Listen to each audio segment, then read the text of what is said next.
তোমার তোমার মিম হচ্ছে কত? তোমার কি কি ছিল? পিসিওএস ছিল, আবার থাইরয়েড ছিল।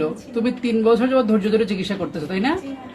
3 বছর পরে আল্লাহ তোমাকে মুখ তুলে চাইছে। 2টা বাচ্চা আমরা দেখতে পাচ্ছি, যমজ বাচ্চা, 7 সপ্তাহের বাচ্চা, 2টা বাচ্চা, 2টা বাচ্চার 2টা ঘর, 2টা বাচ্চার হার্টবিট দেখা যাচ্ছে। তো আমি যখন বলতেছিলাম, তুই বলছো ম্যাডাম আমি ধৈর্য ধরে 3 বছর যাবত চেষ্টা করতেছি। দেখো আল্লাহ তোমারে রেওয়ার্ড দিচ্ছে, তাও আবার যমজ, একসাথে 2টা বাবু হবে। এবং কি ছিল? ডায়াবেটিস, প্রেশার, থাইরয়েড ছিল, আর কি ছিল? পিসিওএস ছিল। 2টা বাচ্চারই হার্টবিট আসছে।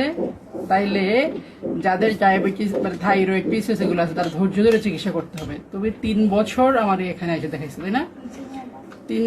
3 বছরের ফল আল্লাহ যেন এখন তোমার ঠিকঠাক মতো দেয়। খুব খুশি হয়ে গেছি। 2টা বাচ্চারই হার্টবিট আমরা পাইলাম। হ্যাঁ, 2টা বাচ্চার ঘরও পাইলাম। 2টা বাচ্চার 2টা ঘর, 2টা বাচ্চার 2টা হার্টবিট খুবই ভালো আছে। হ্যাঁ, আলহামদুলিল্লাহ।